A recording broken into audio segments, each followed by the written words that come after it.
(31절로) (35절입니다) 자, 31절, 35절까지 제가 교독하겠습니다. 제가 먼저 읽겠습니다. 그때 예수께서 제자들에게 이르시되 오늘 밤에 너희가 다 나를 버리리라. 기록된 바 내가 목자를 치리니 양의 떼가 흩어지리라 하였느니라.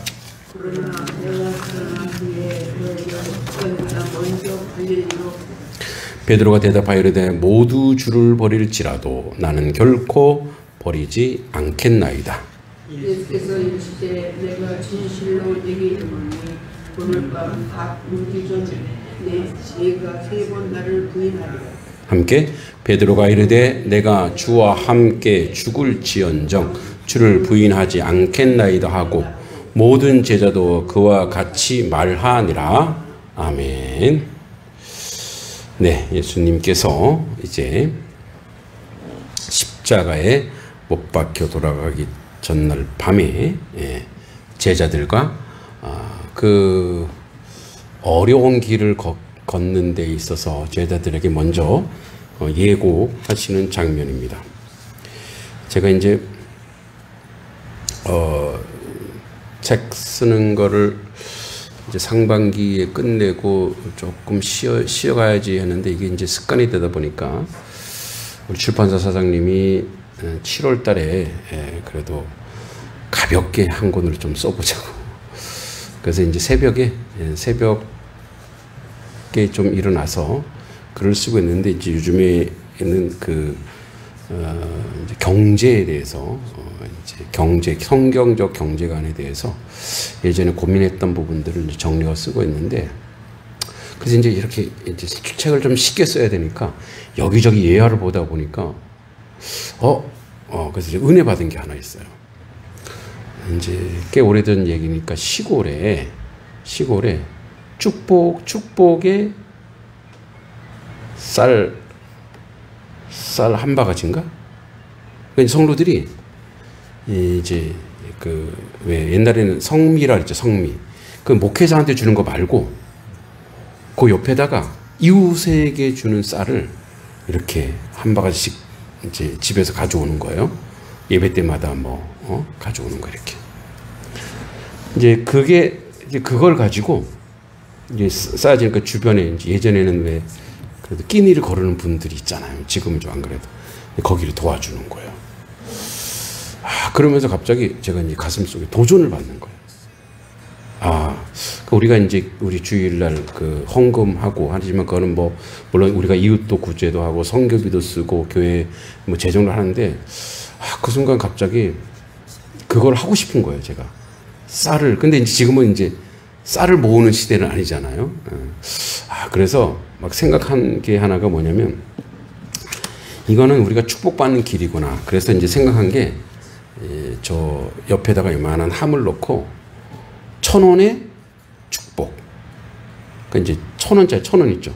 1,000원짜리 우리가 이제 1,000원짜리가 때로는 있기도 하고 우리 동전 넣듯이 그래서 이제 넣어서 그거는 이제 한 6개월 모으면 무조건 그거는 이웃을 위해서 써야 되겠다. 이런 생각이 들었어요. 어떠세요? 예, 1,000원, 100원 이런 식으로. 왜냐하면 우리가 이제 하나님께 드리는 것도 있지만 동시에 내가 이웃에게도 드리는 그 연습해야 돼. 근데 저는 그게 축복이라고 보거든요. 하나님 축복이라고 봐요. 하나님이 우리에게 복을 주시는. 그래서 그거는 우리가 이렇게 1,000원을 넣지만 이거는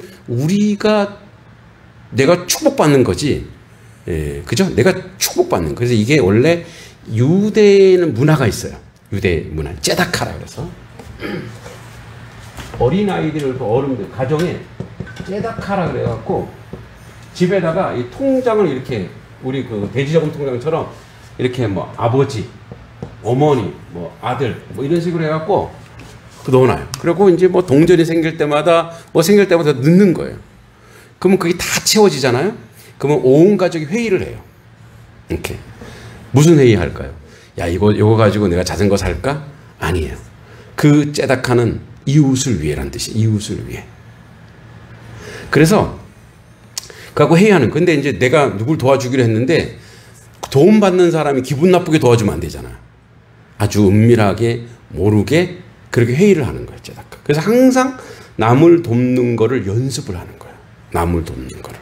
그러니까 습관적으로 남을 돕는 그런 연습을 하는 거예요.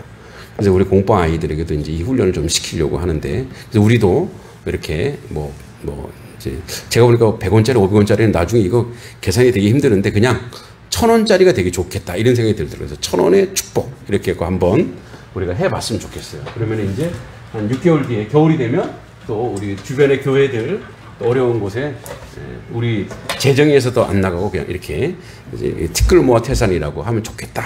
이제 글을 쓰면서 제가 이제 그런 감동을 좀 받았습니다. 네, 그 얘기를 되게 하고 싶었어요. 네, 오늘 말씀 제목은 흔들려도 버려지지 않는다 이런 말씀인데, 우리 너무나 잘 알듯이 제자들은 지금 예수님과 3년 동안 먹고 마시면서 너무 정들었고 너무 예수님과의 어떤 이제 하나가 됐어요. 근데 오늘 예수님이 이런 얘기하는 거예요. 오늘 밤에 너희가 다 나를 버리리라. 그 저는 예수님 이 얘기 안 하셔도 되지 않았을까? 이런 생각이 들었어요. 응? 제자들이 좀 무안하잖아요. 응? 예수님이 제자들이 다 버릴 걸 알고 예수님이 툭 던졌지만 제자들이 인간이 연약하고 아주 무익한 존재라는 걸 인간이 알아요. 아는데 굳이 예수님이 지적을 하는 거야. 너희들이 오늘 다 나를 버리리라. 그러니까 굳이 이 얘기를 하셔야 됐나? 이런 생각이 들어요. 좀 이렇게 부끄럽잖아요. 너가 오늘 나를 버릴 거야. 너가 나를 배신할 거야. 예. 그래서 이 말씀을 예수님이 하시는 이유가 있어요. 자, 오늘 밤에 너희가 다 나를 버리리라 기록된 바, 구약에 나와 있는 거예요. 스가랴 13장 7절 말씀을 얘기하는 거예요. 내가 목자를 치리니 양의 떼가 흩어지리라. 이 스가랴 13장 7절입니다. 자, 이 목자이며 곧 하나님에 의해 치심을 당할 거다. 이 얘기예요.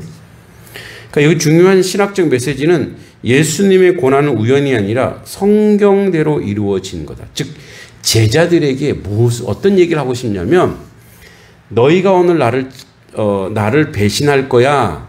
너희들 나를 다 도망갈 거야. 라고 얘기한 거는 제자들에게 무한을 주려고 한 것이 아니라 말씀대로 이루어진다 얘들아, 이렇게 얘기하는 거예요. 그러니까 제자들의 입장에서 보면 부끄러운 얘기지만 하나님의 섭리와 하나님의 뜻에 의해서는 뭐냐? 하나님의 뜻이, 하나님의 섭리가 그대로 이루어진다라는 것을 예수님이 예언하고 제자들에게 이걸 기억하라고 얘기하는 거예요. 구약에서 메시아에 대한 이야기를 지속적으로 하면서 결국은 모든 것은 말씀대로 이루어진다라는 걸 알아라는 거예요. 그러니까 자, 하나님의 이제 구약 예언된 말씀이죠. 이 구약의 말씀대로, 하나님의 말씀대로 그대로 뭐예요? 이게 하나님의 섭리 가운데 이게 이루어진다. 하나님 말씀대로 이루어진다. 그러니까 너희들의 행동이 이렇든 저렇든 하나님 말씀대로 이루어진다. 그러니까 여기에 역설적인 건 뭐냐? 결국은 하나님의 말씀대로 이루어진다라고 하는 이 섭리는 결국은 뭐예요? 제자들에게도 말씀, 제자들에게도 하나님의 이 말씀을 기억하라는 거예요. 기억하라. 그러니까 이 하나님의 말씀을 기억하라는 것은 하나님의 말씀이 기준이 되어서 살으라는 거예요. 그 말씀이 육신이 되고 그 말씀이 하나님의 말씀이고 그 말씀이 하나님의 뜻이니까 결국은 너희가 나를 버리리라고 무한 주는 것이 아니라 결국은 너희가 붙잡아, 내가 떠난 뒤에 성령도 오시지만 너희가 일평생 붙잡아야 될 것이 하나님의 말씀이다. 이 얘기를 하는 거예요. 그래서 기록된 바 내가 목자를 치리니 양의 떼가 흩어지리라. 그 무슨 말이냐면 근데 여기서 여러분 13장 7절에 이 말씀의 내용을 보면 이렇게 되어 있어요. 내가 목자를 치리니. 그럼 누가 목자를 쳤다라는 거예요? 하나님이 쳤다라는 거예요. 그러니까 하나님은 의도적으로, 그러니까 하나님의 의도. 그러니까 목자는 여기서 예수 그리스도죠. 예수님을 누가 치느냐? 예수님을 하나님께서 의도된 고난이에요.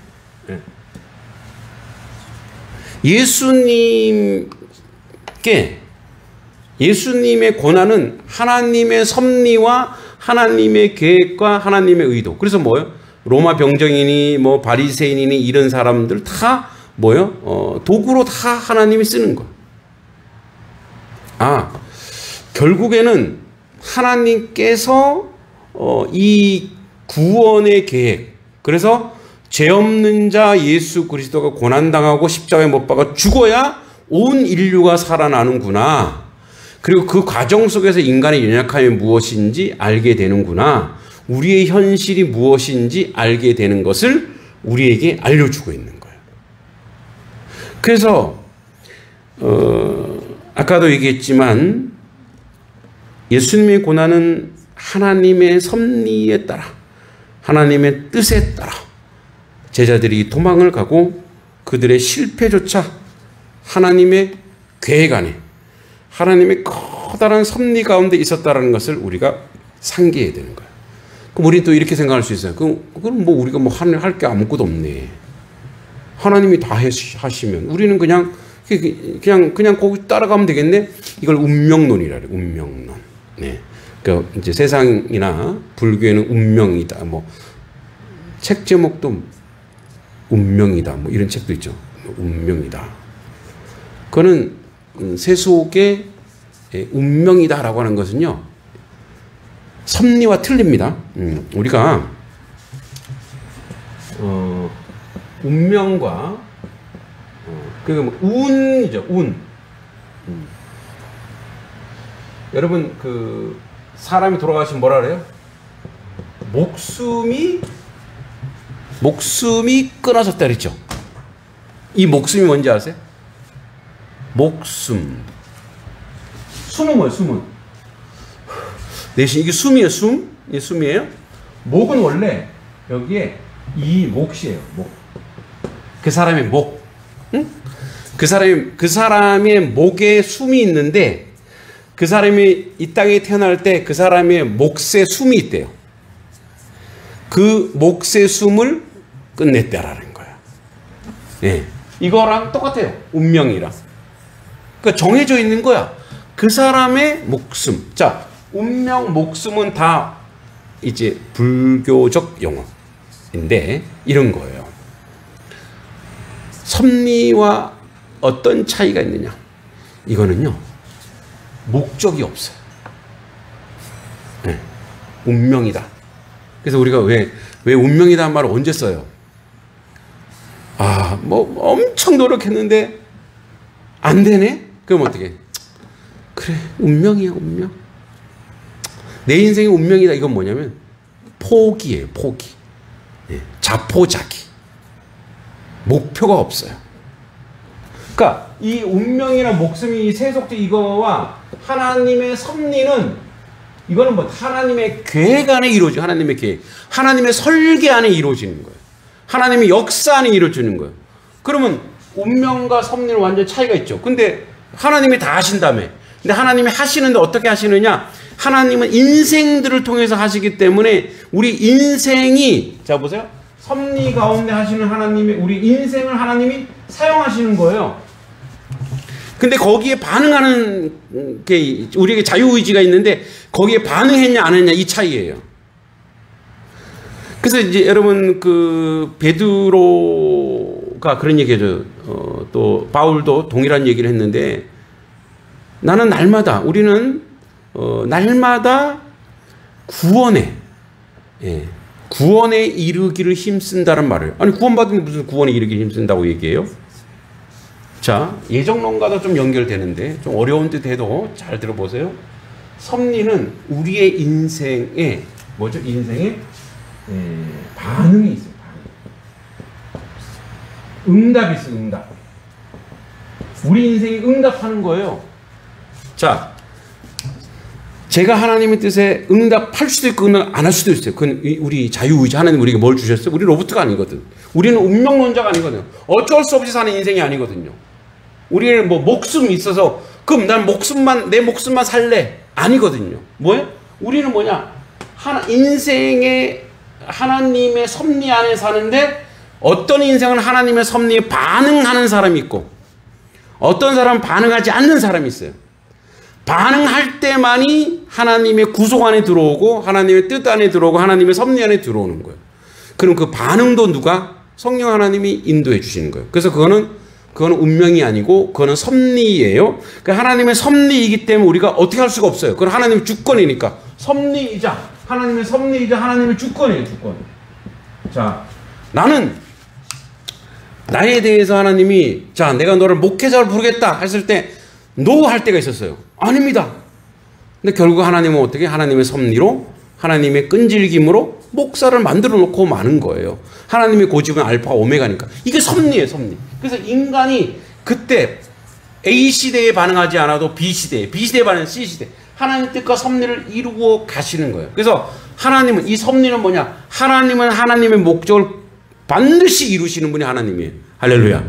그 하나님 알파 오메가예요. 근데 하나님이 우리를 동원하시는데 자, 우리를 동원하세요.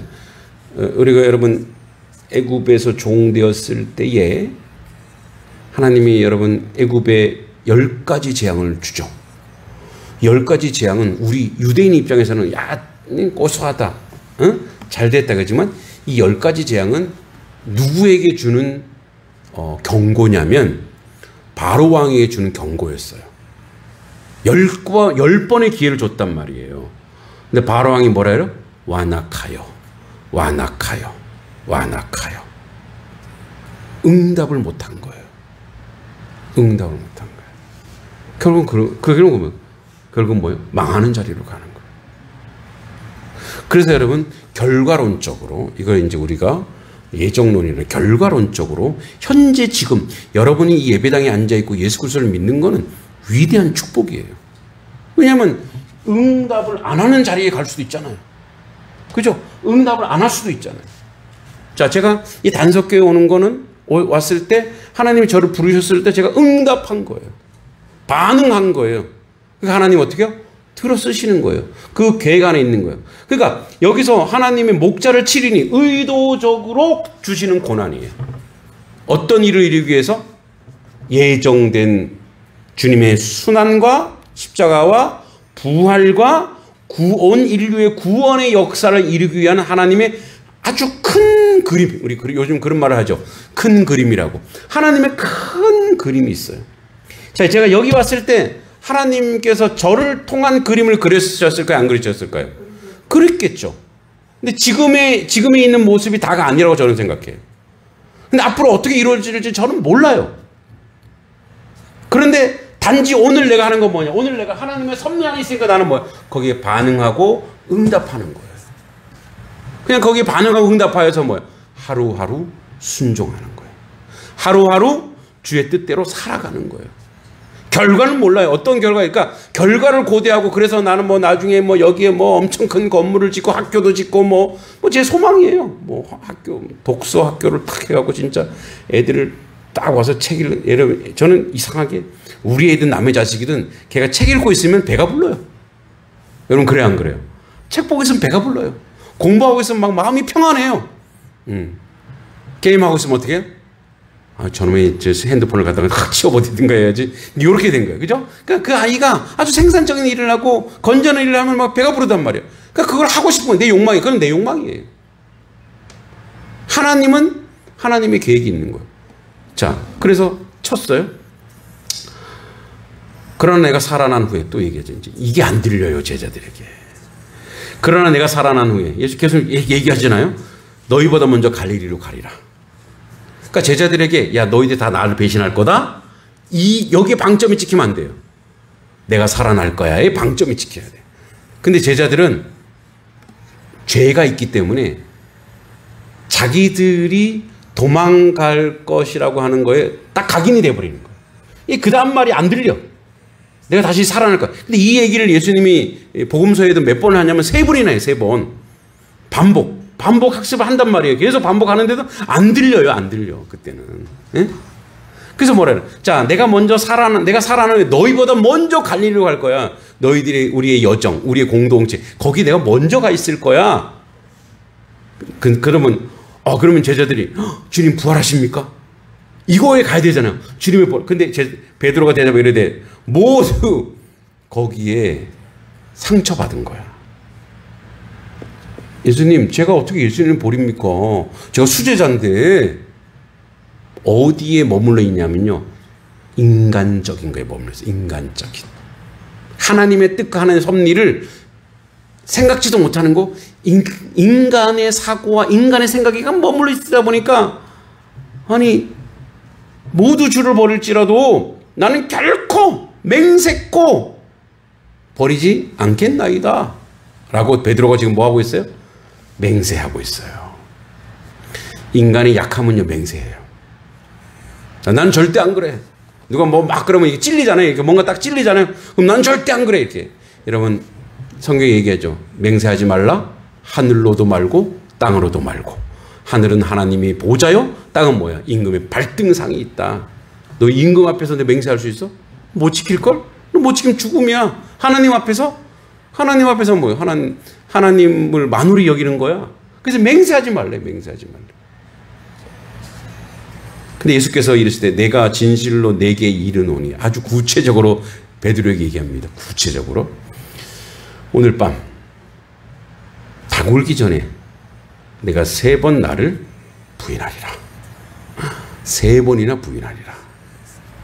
예수님이 아주 베드로의 심정을 찔러요. 그러니까 나는 예수님 내 성격 아시잖아요. 내가 아주 다혈질적이고 제가 아주 의리파인데, 제가 무슨 아까 전에 이제 말고 귀를 막 자르고 그죠? 막 그랬더니 내가 이런 자입니다. 근데 무슨 제가 예수님을 배신합니까? 그러니까 뭐야? 예수님에게 인정받고 싶은 거예요. 내가 인정받고 싶은 거예요. 나는 아니지요. 나는 아닙니다. 그러니까 그랬더니 예수님이 더 심한 말을 해요. 너가 오늘 나를 3번 부인하리라. 이게 인생의 심장을 찌를 말입니다. 이건 베드로에게 한 말이 아니에요. 우리 인생들에게 한 말이에요. 인생들에게. 베드로, 아이고 약한 놈, 3번이나 부인했어? 이게 우리란 말이에요. 예수님이 베드로에게 한 말이 아니고 저 온 인류 모든 인생들에게 한 말이에요. 인생은 약해요. 약해서 배신을 밥 먹듯이 하는 것이 인생입니다. 그죠? 아닌 것 같죠? 제가 대학 다닐 때 강남경찰서에 한번 끌려가 보니까, 대모하다 끌려가 보니까 무서워요. 그 무섭게 아예 만들어요.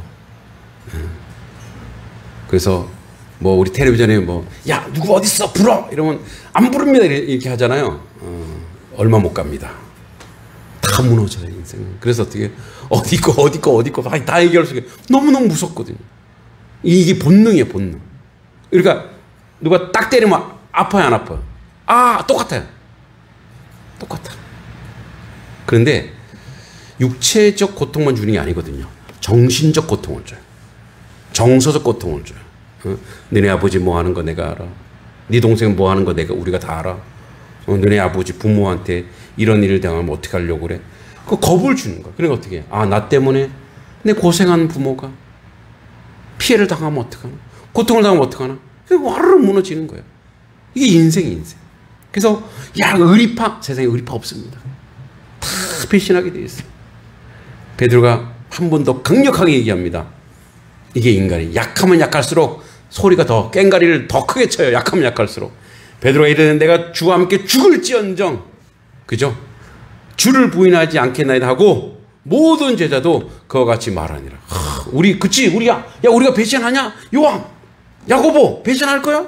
아니지. 그죠? 우리는 아닙니다. 맞습니다, 주님. 우린 절대 배신하지 않습니다. 라고 막 했을 거란 말이에요. 근데 뚜껑 열어보니까 어떻게 해요? 베드로 제자들, 남자 제자들 다 도망가요. 베드로는 미련이 남았어.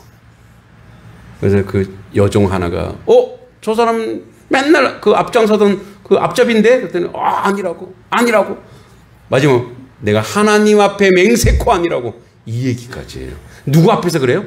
예수님 앞에서 그래요. 예수님 앞에서. 여러분 근데 우리가 너무 잘 알듯이 베드로는 나중에 사도 중에 사도가 되죠. 우리가 이제 인정해야 될 게 있어요. 우리 인생은 넘어질 수 있어요. 무너질 수 있어요. 절망할 수 있어요. 아플 수 있다고요. 근데 버려지지 않습니다. 배신했다고 예수님이 베드로를 버렸나요? 베드로를 찾아갔어요. 그죠? 베드로가 뭐 다 끝났다. 이제 끝났다. 다시 뭐 어부로 돌아갔잖아요. 근데 그 어부의 자리에 다시 주님이 찾아가는 거예요. 네가 날 사랑하느냐? 알죠. 얼마나 사랑했는데. 근데 여러분 너무너무 사랑했는데 배신했던 자기가 얼마나 고통스러웠을까요? 예수님이 치유를 해주는 거예요. 가서. 네가 날 사랑하느냐? 그럼 뭐 내 양을 먹이라. 내 양을 치라. 사명을 감당하라. 이렇게 얘기하는 거예요. 베드로와 가룟 유다의 차이는 뭐예요? 베드로는 예수님이 찾아오기까지 그래도 뭐예요? 그래도 아프고 힘들었지만 그래도 뭐 자기 스스로 자기 목숨을 어떻게 하지 않았어. 그 예수님을 기억했겠죠. 참 좋았는데 참 내가 나쁜 작자야. 후회는 했지만 절망은 했지만 상처는 있었지만 자기가 자기 스스로를 어떻게 하지 않았어요. 근데 가룟 유다는요. 자기가 신이 되어서 자기 목숨을 자기가 끊어버리죠. 자기 목숨을 자기가 끊는, 하나님이 주신 목숨인데 자기가 끊어버려요. 그거는 뭐죠? 자기가 신이 된 거예요. 여러분, 우리는 때로는 많이 흔들릴 수 있어요. 물질로 인해서 흔들리고, 사람과의 관계에서도 흔들리고, 이제 삶에서 막 흔들려요. 근데 기억해 주십시오. 하나님의 섭리 가운데 큰 그림이 있어요. 그 그림이 이루어질 때까지 주님 붙잡고 가는 거예요. 때로는요, 너무 힘들어서 어떨 땐 예배당에 나오는 것도 힘들 때도 있겠죠. 그럼 그때도 주님하고 그냥 주님 앞에 있는 거, 정직하게. 제가 이런 자입니다. 제가 이런 못난 자입니다. 하고 다 있는 거예요. 근데 기다리다 보면 하나님, 주님이 찾아오시고 또다시 회복시켜 주세요. 그리고 그 사명을 또다시 감당하도록 주님이 이끌어 주신다는 것을 기억하시기 바랍니다.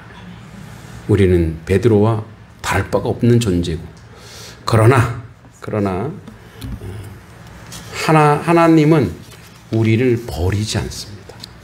우리는 버림받은 존재가 아니고 우리는 그 삶의 여정을 통해서 여전히 훈련받는 존재라는 것을, 그리고 인고의 기다림 속에서, 하나님의 큰 그림 속에서 하나님의 계획을 소망하며 바라보며 기대하며 나아갈 때 하나님의 놀라운 역사가 교회 위에, 여러분 가정 위에, 각 개인에게도 흘러 넘칠 줄 믿습니다. 하나님 아버지 은혜 감사합니다. 연약한 우리의 모습 우리 너무나 잘 압니다. 배신자 베드로, 그가 다시 위대한 사도가 된 것은 주께서 찾아가셨고 주께서 회복시키시고 주의 역사를 주께서 이루신 것입니다. 우리 또한 그런 주의 역사를 만들어가는, 기다리는 하나님의 자녀 백성 되게 하여 주시옵소서. 예수님의 이름으로 간절히 기도합니다. 아멘.